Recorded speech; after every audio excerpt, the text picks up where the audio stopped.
এটা একটা কি নানি? আচ্ছা, তুমি গুলালানি কি বলতেছো? বুঝিয়ে বলো।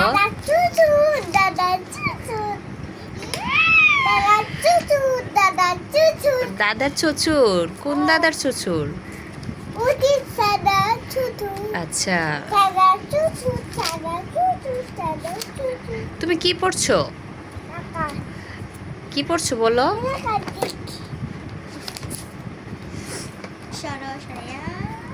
আচ্ছা, তুমি বলো না কি পড়ছো? তুমি টাকা দেখে বলছো? আচ্ছা,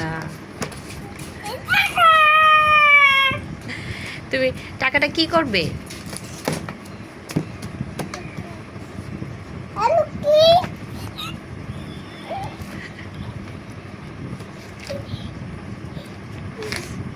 মা, তুমি কি পড়ছো?